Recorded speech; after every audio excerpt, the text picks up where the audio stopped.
Today I'm fixing a problem with the door shock absorber on the boat. The original screws pulled out of the fiberglass, so instead of simply installing larger screws, I'm going to use stainless steel threaded inserts bonded in place with epoxy. Hopefully this creates a much stronger and longer lasting mounting point. Before we get started, I'm using a little acetone to clean the area and remove any dirt, grease, or residue. So my plan is I'm going to drill it out a little bit bigger since it's already ripped that screw out, thread that threaded insert in there, and use the same 1024 stainless steel screw. So hopefully that won't pull out again. At least it's got a little bit more to grip onto. We're going to use G-Flex epoxy once I do drill it out. In case any of that fiberglass is loose in there, we're going to put a little bit of this in there. We got, I think, 5 minutes to work with it. So let's get back on the boat and finish that repair.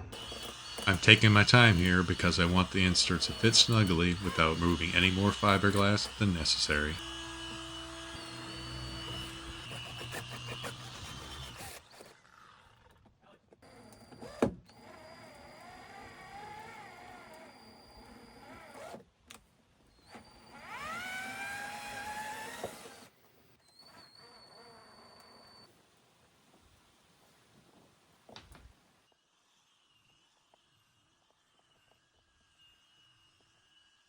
After confirming the fit, I removed everything again so the holes and inserts could be prepared for permanent installation.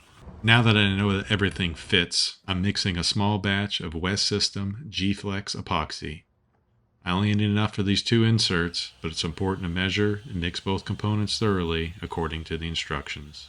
Once the epoxy is completely mixed, I'll coat the inserts and work some material into each hole before installing them.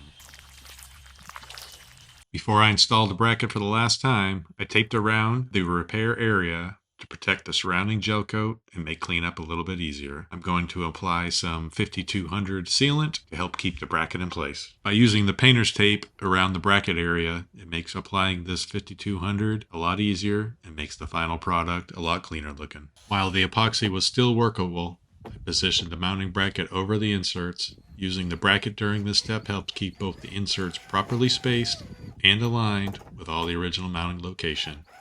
I only want the hardware snug enough to hold everything positioned without squeezing all of the epoxy out.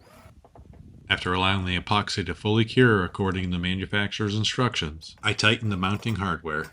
After cleaning up a little bit of that 5200 with a rag and smoothed out all the edges, I removed the tape to reveal a nice professional looking finish even for an amateur.